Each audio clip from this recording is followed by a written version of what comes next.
विद्यार्थियों, नवांकुर डिजी लेसन में आप सभी का हार्दिक स्वागत है। मैं हूं सुनील भावसार, उच्च श्रेणी शिक्षक, नवांकुर विद्यापीठ। और आज हम अध्ययन करेंगे हिंदी विशिष्ट सहायक वाचन के अंतर्गत पाठ 5 भगिनी निवेदिता, जिसकी लेखिका हैं प्रवाजिका आत्म प्राणा। भारत माता की अति प्रिय पुत्री स्वामी विवेकानंद की शिष्या भगिनी निवेदिता पर हम जितना गर्व करें उतना हमारे लिए अच्छा है, इसलिए कि इसमें हमें अपने व्यक्तिगत, सामाजिक व राष्ट्रीय जीवन की दिशा प्राप्त होगी, प्रेरणा मिलेगी। जिसने स्वयं को किसी भारतीय से अधिक अपने आप को भारत की माटी से एकाकार कर लिया, ऐसी भारतीय ज्ञान, दर्शन, संस्कृति, परंपरा व जीवन मूल्यों की जीवंत प्रतीक भगिनी निवेदिता प्रत्येक भारतीय के लिए ऋषि तुल्य, प्रातः स्मरणीय। रामकृष्ण मिशन की प्रवाजिका आत्म प्राणा ने उनका जीवन, कार्य व सबसे ऊपर भारत के लिए उनका समर्पण अपनी पुस्तक भगिनी निवेदिता में जिस सुंदर ढंग से गूथा है, उसी का सार संक्षेप यहाँ प्रस्तुत किया गया है। विद्यार्थियों, अब हम पाठ का सारांश देखेंगे।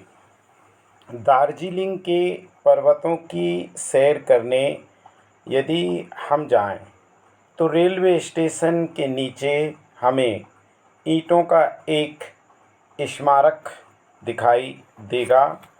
उस स्थान की शांत नीरवता से लगता है मानो प्रकृति माता ने सुरभित पवन और सुनहरी धूप की बाहों में स्मारक को लपेट लिया है, और चहचहाती चिड़ियाओं और नाचते फूलों द्वारा वह उनके वहाँ होने का संकेत कर रही है। यदि उसकी ओर तुम्हारा ध्यान जाए तो तुम जानना चाहो कि यह किसका स्मारक है, तो तुम्हें वहाँ संगमरमर का एक पत्थर लगा दिखाई देगा, जिस पर लिखा है विश्राम स्थली भगिनी निवेदिता रामकृष्ण परमहंस की, जिसने अपना सर्वस्व भारत माता को अर्पित किया। निवेदिता नाम का अर्थ है समर्पित, जिसने सब कुछ भेंट चढ़ा दिया। कौन थी वह? वह सब कुछ क्या था जो उसने भारत को अर्पित कर दिया, और क्यों इसने बस लोगों ने उसके लिए यह स्मारक खड़ा किया? यह जानकर तुम्हें आश्चर्य होगा कि निवेदिता भारतीय नहीं थी, और उनका जन्म भी भारत में नहीं हुआ था। भगिनी निवेदिता का वास्तविक नाम मार्गरेट एलिजाबेथ नोबल था, और उनका जन्म सुदूर आयरलैंड में 28 अक्टूबर 1867 में हुआ था। उनके परिवार का नाम नोबल था। उनके पिता सोमुएल रिचमंड धर्म उपदेशक थे। माता का नाम था इजाबेल हैमिल्टन। धार्मिक आस्था और लोगों की सेवा के संस्कार उन्हें अपने पिता से विरासत में मिले थे। पिता की मृत्यु के उपरांत अपने कठिन जीवन में उन्होंने अध्ययन नहीं छोड़ा, और मात्र 17 वर्ष की आयु में अपनी कॉलेज की शिक्षा भी पूरी कर ली। तत्पश्चात इंग्लैंड चली गईं और 1884 में कैसविक्स के एक स्कूल में पढ़ाने लगीं। 1890 में विंबलडन आईं और उन्होंने अपना एक स्कूल खोल लिया। थोड़े समय में वे आकर्षक व्यक्तित्व, गहन ज्ञान, सेवा भाव और धार्मिक चिंतन के लिए लंदन में प्रसिद्ध हो गईं। वे अपना अधिकांश समय अध्ययन, मनन और सत्य की खोज में लगाती थीं। तभी एक घटना उनके जीवन में घटी जो कि सर्वदा नया मोड़ देने वाली थी। एक योगी का लंदन में आगमन हुआ। वह एक सन्यासी था, उसका नाम था स्वामी विवेकानंद। स्वामी जी 1893 के शिकागो के विश्व धर्म सम्मेलन में ख्याति अर्जित करने के बाद अपने कुछ मित्रों के आग्रह पर इंग्लैंड गए। मार्गरेट की स्वामी जी से प्रथम भेंट इंग्लैंड में ही हुई। मार्गरेट ने स्वामी जी के अनेक प्रवचन सुने, उनसे वाद विवाद तर्क वितर्क किया और जब पूर्ण रूप से उनके उत्तरों से संतुष्ट हो गईं तो उन्होंने विवेकानंद को अपना आदर्श चुन लिया। स्वामी जी के आह्वान पर मार्गरेट ने भारत जाना तय कर लिया। 28 अप्रैल 1896 को वे भारत में आ गईं। स्वामी जी के साथ हिमालय की पैदल यात्रा पर निकलीं और इससे भारत के ग्राम्य जीवन व धर्मप्राण श्रद्धालु भारतीयों को देखने समझने का उन्हें अवसर मिला। 13 नवंबर 1896 को कलकत्ता में अपने निवास के पास ही उन्होंने लड़कियों का एक स्कूल आरंभ कर लिया। अगले वर्ष कलकत्ता में प्लेग फैल गया तो उन्होंने अपने शिष्यों की टोली बनाई और रात दिन भूख प्यास की चिंता छोड़कर सेवा कार्य में जुटी रहीं। निवेदिता ने एक नया विद्यालय प्रयोग के रूप में आरंभ किया, किंतु 6 माह में ही पता चल गया कि धन के अभाव के कारण इसका चलना संभव नहीं है। इसलिए धन संग्रह के लिए निवेदिता ने इंग्लैंड अमेरिका जाना तय किया। धन संग्रह के लिए इंग्लैंड के उपरांत अमेरिका गईं। सन 1901 में वे भारत लौट आईं और भारत लौटकर उन्होंने विद्यालय पुनः आरंभ किया। प्रारंभ में विद्यालय में कोई अपनी बालिका को नहीं भेजता था, लेकिन निवेदिता का सरल व सेवाभावी व्यक्तित्व प्रभावी हुआ और विद्यालय बढ़ने लगा। स्वामी जी अस्वस्थ थे और अधिकतर बेलूर मठ में ही रहते थे। 2 जुलाई 1902 को वे अपने गुरुजी से मिलने आए और उसी रात्रि में स्वामी जी का स्वर्गवास हो गया।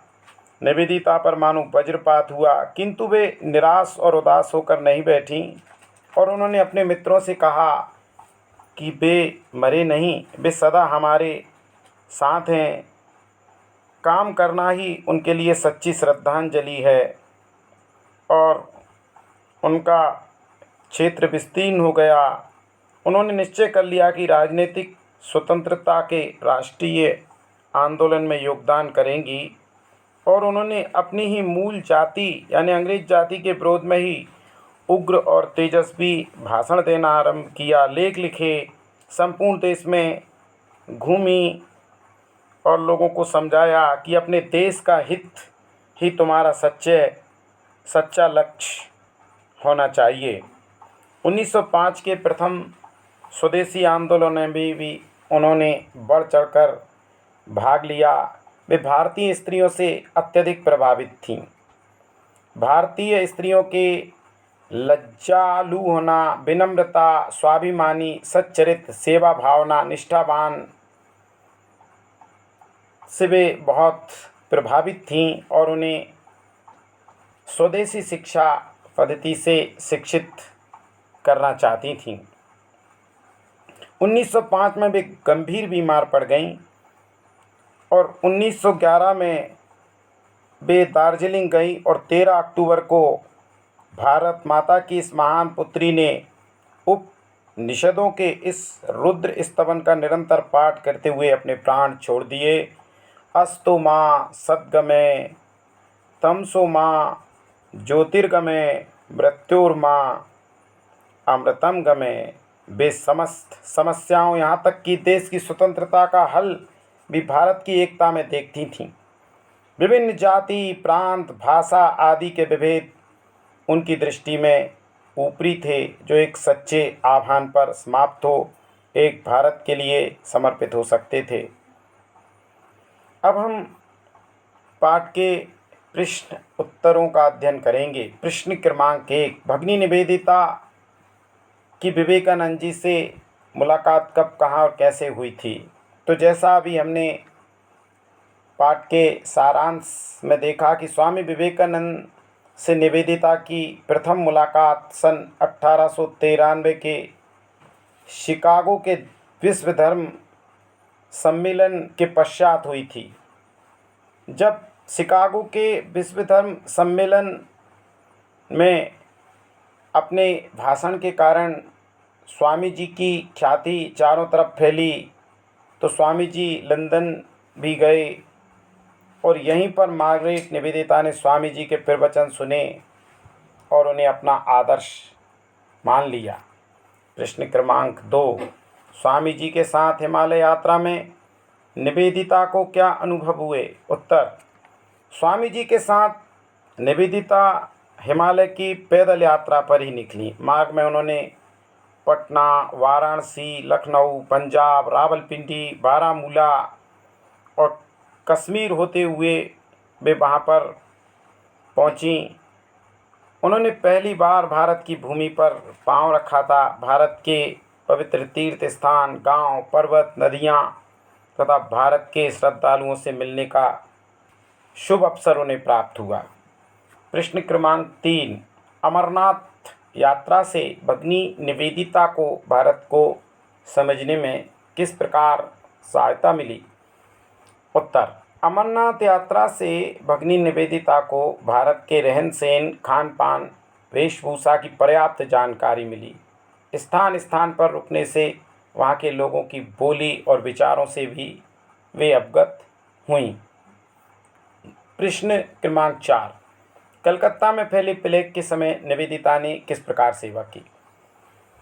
सन 1897 में कलकत्ता में प्लेग फैल गया था। स्वामी जी ने तब अपने सारे शिष्यों को सेवा के कार्य में लगा दिया।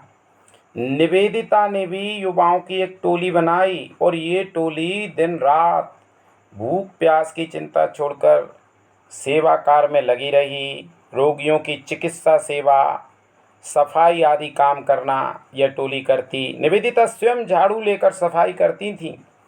इससे उन्हें लोगों का स्नेह, प्रेम और आदर मिला। प्रश्न 5, स्त्री शिक्षा पर निवेदिता का विचार स्पष्ट कीजिए। उत्तर, निवेदिता स्त्री शिक्षा की पक्षधर थीं। वे भारतीय महिलाओं को शिक्षित भी करना चाहती थीं, किंतु पश्चिमी शिक्षा का अंधानुकरण करके नहीं। आधुनिक शिक्षा से वे स्त्रियों को शिक्षित नहीं करना चाहती थीं। वे सोचती थीं कि इस शिक्षा से भारतीय स्त्रियों के मूल गुण ही नष्ट हो जाएंगे। उनके विचार में पश्चिमी शिक्षा से उनके स्वाभाविक विनम्रता व सेवा भाव के स्थान पर अहंकार, सामूहिक ग्रस्त जीवन के स्थान पर व्यक्तिवाद, सरलता व सादगी के स्थान पर फैशन आ जाएगा और ये देश को ही समाप्त कर देगा। इसलिए वे भारतीय शिक्षा पद्धति से स्त्रियों को शिक्षित करना चाहती थीं। अंग्रेजी शिक्षा पद्धति की वे विरोधी थीं। भारतीय स्त्रियों के कौन कौन से गुणों ने निवेदिता को प्रभावित किया? उत्तर, निवेदिता भारत को महान महिलाओं का देश कहा करती थीं। वे भारत की महिलाओं में पत्नी की पवित्रता व पतिव्रता धर्म, माता की निस्वार्थ ममता और उसके स्नेहपूर्ण वात्सल का गुणगान करती थीं। वे महिलाओं को लक्ष्मीबाई व अहिल्याबाई के वीरतापूर्ण कार्यों की याद दिलाती थीं। अतिरिक्त प्रश्न, एक शब्द या वाक्य में उत्तर दीजिए। निवेदिता का नाम का क्या अर्थ है? तो निवेदिता शब्द या नाम का अर्थ है समर्पण करना। शिक्षा के लिए धन एकत्र करने के लिए उन्हें कहाँ जाना पड़ा? विदेश। शिक्षा के लिए धन एकत्र करने के लिए वे इंग्लैंड और उसके उपरांत अमेरिका गईं। अपने विद्यालय में उन्होंने क्या चलाना सीखा? उत्तर चरखा। विद्यार्थियों, आज के डिजिलेसन में हम आपसे आज्ञा लेते हैं। अगले डिजिलेसन में एक नए पाठ के अध्ययन के साथ आपकी सेवा में फिर से उपस्थित होंगे। धन्यवाद।